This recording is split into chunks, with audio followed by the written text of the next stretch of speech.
Income tax portal पर login करने के बाद में आपको ई फाइल पे आना और यहाँ पे इनकम टैक्स रिटर्न पर सेलेक्ट करने के बाद में फाइल इनकम टैक्स रिटर्न पर क्लिक कीजिए।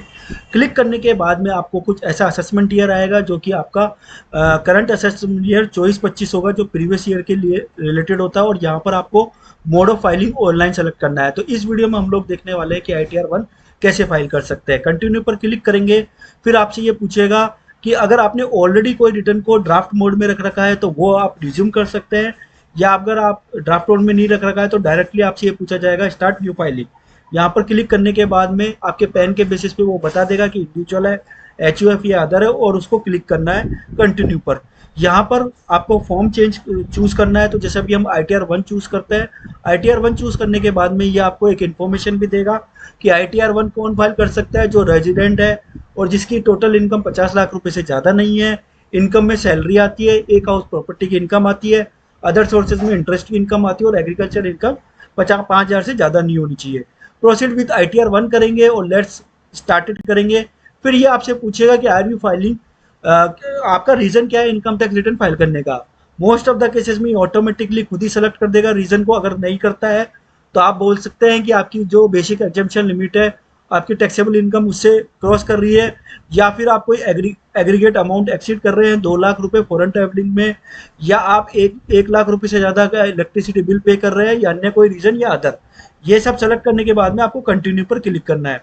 सबसे इम्पोर्टेंट चीज़ जो है वो ये है कि होगा कि जो ये टोटल डिडक्शन है, ये आप जब क्लेम करने जाओगे तो आपको क्लेम करना ही नहीं मिलेगा। उसका रीज़न पर्सनल इन्फॉर्मेशन है। पर्सनल इन्फॉर्मेशन में आपको एक चीज़ दिखाई देगी, वो चीज़ है यहाँ पर ये कि ऑप्शन पूछेगा 115 BAC 6 opting out of new tax regime. अगर आपने यहाँ पर नो, बाय डिफॉल्ट नो आएगा, मतलब कि ITR-1 के लिए जो इनकम टैक्स रिजीम है ओल्ड वर्सेस न्यू में, इनकम टैक्स की तरफ से बाय डिफॉल्ट आप न्यू टैक्स रिजीम में हैं। आप इसको चेंज कर सकते हैं। चेंज करने के बाद ही अगर आप इसको यस करते हैं तभी वहाँ पर वो डिडक्शन के ऑप्शन आएंगे, अदरवाइज आपको डिडक्शन के ऑप्शन नहीं आएंगे। अभी मैं इसको नो ही करके रखता हूँ और मैं उसको लाइव दिखाऊंगा कि वहाँ पर डिडक्शन के ऑप्शन नहीं आएंगे। एक और इम्पोर्टेंट चीज़ कि ITR-1 बनने वाले को न्यू टैक्स रिजीम में जाना है या ओल्ड टैक्स रिजीम में जाना है, उसके लिए कोई सेपरेट फॉर्म नहीं बनना है।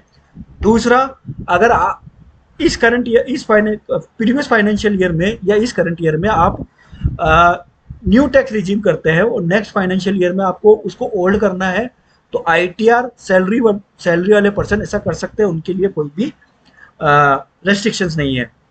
दूसरी इंपॉर्टेंट चीज़, जितने भी एक्टिव बैंक अकाउंट हैं उसको सबको यहाँ पर ऐड करना है। जिस भी बैंक में आपको रिफंड लेना है उसका FSC कोड चेक कर लीजिए, उसका पैन नंबर में जो डेट ऑफ बर्थ है, बैंक में जो डेट ऑफ बर्थ है, पैन में जो नाम है और बैंक में जो नाम है उसको क्रॉस चेक कर लीजिए, अदरवाइज आपका रिफंड रिजेक्ट हो सकता है। और ध्यान रखिए कि जिस भी बैंक को आप रिफंड के लिए सेलेक्ट कर रहे हैं वो होना चाहिए एलिजिबल फॉर रिफंड। यहाँ से आप सारे बैंक को ऐड कर सकते हैं। फ्रेंड्स, अब मैं इसको करता हूँ कन्फर्म। कन्फर्म करने के बाद में एक मेरा यहाँ पे एक एरर आएगा कि nature of salary, nature of employment. तो अभी मैं टाइमिंग इसको कर देता हूँ अदर्स, जो आपके ऊपर एप्लीकेबल हो रहा है आप उसको सेलेक्ट कर लीजिए। कंफर्म करेंगे। कंफर्म करने के बाद में अब सबसे इम्पोर्टेंट चीज़, यहाँ पर एक कंफर्म का साइन आ जाएगा। सो जब तक पूरी सब जगह कंफर्म का साइन नहीं आ जाता यहाँ पे 5 इन्फॉर्मेशन में, तब तक आगे नहीं जाते। दूसरा जो इन्फॉर्मेशन है वो है ग्रॉस टोटल इनकम। फॉर्म 16 से 26 AS से, AIS से और TIA से ये सारी इन्फॉर्मेशन ऑटोफिल होके आ रही है। सैलरी एग्जाम्पशन में ये आपसे कुछ तरीके की एग्जाम्पशन पूछेगा, जैसे ट्रैवलिंग के ऊपर एक्सपेंडिचर कर रहे हैं या अदर। अगर आपके है तो उसको यस करके अमाउंट डाल दीजिए, अगर नहीं है तो आप नो कर दीजिए और सीधा कंटिन्यू पर जाइए। यहाँ पर ये आपको बता देगा कि आपकी सैलरी कितनी है, साथ ही साथ आपको स्टैंडर्ड डिडक्शन भी दे देगा और आपकी income chargeable under the head salary आ जाएगी। हाउस प्रॉपर्टी की कोई इनकम है तो वो भी बता देगा, AIS TIS में आ रहा है। अदर इनकम है, कोई डिविडेंड है, इंटरेस्ट फ्रॉम डिपॉजिट है, इंटरेस्ट फ्रॉम सेविंग अकाउंट है, सब ऑटो फिल करके आएगा। अगर आपको इनको चेंज करना है, जैसे अगर इंटरेस्ट फ्रॉम सेविंग अकाउंट आप बोलते हैं कि ये करेक्ट नहीं है, तो आप इसको चेंज कर सकते हैं। उस पर क्लिक कीजिए। क्लिक करने के बाद में आप इसको एडिट कर दीजिए यहाँ से, तो यहाँ पर एडिट का ऑप्शन आ जाएगा और आप यहाँ पे इसको कुछ भी अमाउंट चेंज कर सकते हैं। फ्रेंड्स, इसके आगे चलते हैं।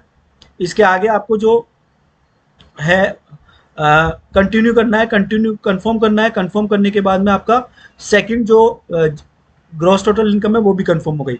अब तीसरी जो मैं बात बताना चाह रहा था कि यहाँ पर देखिए एटीसीसी-डी के अलावा कोई भी डिडक्शन आपको क्लेम करने को नहीं मिल रही है। यहाँ पर वो एटीडी नहीं दिखा दे रहा है, एटीसी नहीं दिखाई दे रहा है, एटीजी नहीं दिखाई दे रहा है। उसका रीज़न यही है कि जो पर्सनल इन्फॉर्मेशन थी वहाँ पर हमने tax regime new tax regime select किया हुआ था, इसलिए यहाँ पर कोई भी डिडक्शन नहीं दे रहा है। ओल्ड और न्यू टैक्स रिजिम में एटीसीसी-डी2 अलाउ है, इसलिए वो केवल यही ऑप्शन दे रहा है। तो अगर मैं इसको कंटिन्यू करूँगा तो ये डायरेक्टली जो है लोड मेरे से कंफर्मेशन पूछेगा, मेरे को कोई भी डिडक्शन जो है ऐड नहीं करने देगा। थोड़ा टाइम ले रहा है, एक सेकंड। यहाँ पर आप देखिए ये मेरे को डिडक्शन ऐड नहीं करने दे रहा, केवल एटीसीसी-डी दे रहा है, एटीडी भी नहीं दे रहा है, एटीजी भी नहीं दे रहा है। मैं इसको कंफर्म करूंगा, कंफर्म करने के बाद में ये मेरे को डायरेक्ट कंफर्म्ड भी बता देगा। तो इसको अगर मेरे को डिडक्शन मेरे को अगर मैं एलिजिबल हूँ तो उसके लिए मेरे को सीधा सिंपली पर्सनल इन्फॉर्मेशन में जाना है, और जो मैंने आपको बताया पर्सनल इन्फॉर्मेशन में जाने के बाद में आपको यहाँ पर यस करना है। अब यस करने के बाद में देखिए कि ये मेरे से मेरे को अलाउ करेगा या नहीं करेगा। अब हम लोग देखते हैं। तो यहाँ पर एक बार अगेन ये जीटी, क्योंकि मैंने ओल्ड टैक्स रिजिम सेलेक्ट किया है, ये वापस से मेरा जीटीआई कैलकुलेट करवाने वाला है। मैं इसको फटाफट से कंफर्म कर देता हूँ। कंफर्म करने के बाद में आप देखिए, अब टोटल डिडक्शन पे अगर हम लोग जाएंगे तो टोटल डिडक्शन वो मेरे को क्लेम करने देगा कि नहीं देगा। तो यहाँ पर देखिए सारे डोनेशन पेड, कंट्रीब्यूशन, एटीयू, एटीडबल-डी सब चीज़ आने लगी है। जो भी मेरे को डिडक्शन क्लेम करना है। कुछ डिडक्शन जैसे सेक्शन 80D की, अगर आप ये यस करते हो तो आपको एक फॉर्म फिल करना पड़ेगा। वहीं लेकिन अगर आप एटीसी पे करते हो तो कोई फॉर्म फिल नहीं करना है, यहाँ पे आपको अमाउंट डाल देना है। तो अगर जैसे मैंने एटीडी पे क्लिक किया तो मेरे को क्या करना पड़ेगा, कंटिन्यू पर जब मैं आगे जाऊँगा तो अब यहाँ पर मेरे को ये बता देगा कि एटीडी के लिए आपको यहाँ पर ऐड करना पड़ेगा। तो यहाँ पे जब मैं वैल्यू डालूंगा तब मेरी एटीडी के डिडक्शन जो है वो मेरे जीटीआई में से ऑटोमेटिकली डिडक्ट होगी। तो यहाँ मैं कैंसिल करता हूँ और सिंपली कंफर्म करके आगे बढ़ता हूँ।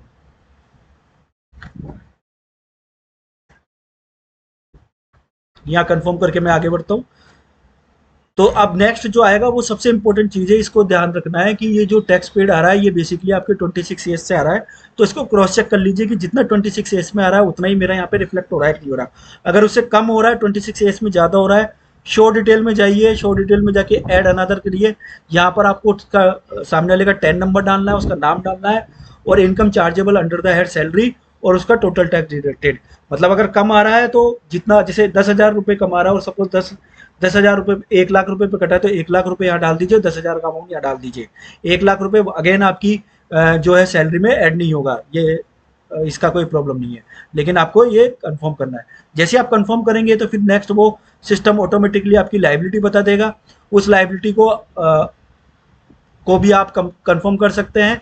कंफर्म करने के बाद में आपको जो है नेक्स्ट स्क्रीन पे लेके जाएगा। अगर आपका रिफंड है तो रिफंड आपको दिखाएगा, और अगर आपका पेमेंट है तो पेमेंट आपको करना है। तो मेरे केस में अभी जैसे रिफंड आ रहा है, मैं इसको प्रीव्यू रिटर्न करता हूँ और आगे चलता हूँ।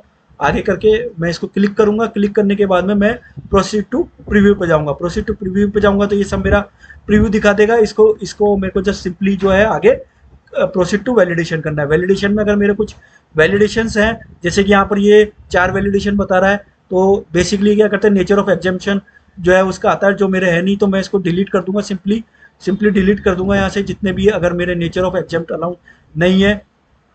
ये डायरेक्टली आप एरर पर क्लिक करोगे तो ये आपको यहाँ पर करेगा। इसको सेव करने के बाद में आपको जस्ट वही अगेन कंफर्म करके प्रोसीड करना है। प्रोसीड करने के बाद में आपको प्रीव्यू करना है। प्रीव्यू करने के बाद में वैलिडेशन पर लेके आना है। प्रोसीड टू प्रीव्यू करना है। प्रोसीड टू प्रीव्यू करने के बाद में आपको वैलिडेशन देखना है। वैलिडेशन अगर सारे क्लियर हो गए हैं तो फिर वो ई वेरीफाई के लिए आपको पूछेगा। ई वेरीफाई आप आधार ओटीपी से भी कर सकते हैं। स्टिल 2 और वैलिडेशन है। तो ये जैसे देखिए यहाँ पर क्लिक करोगे तो ये सीधा सीधा आपको यहाँ पर पहुंचा देगा, यहाँ पे पूछ देगा। तो अभी हम लोगों ने क्या किया था कि एटीडी का जो शेड्यूल भरा था उसमें हमने कोई भी इन्फॉर्मेशन नहीं डाली, तो इसने किया है। वैलिडेशन क्लियर होने के बाद में सिंपली आपको ई वेरीफाई करना है। ई वेरीफाई आप आधार से भी कर सकते हैं, नेट बैंकिंग से भी कर सकते हैं। ये पूरा प्रोसेस था। वीडियो अगर अच्छा लगा हो तो लाइक शेयर सब्सक्राइब करें। टिल देन जय हिंद, जय भारत, धन्यवाद।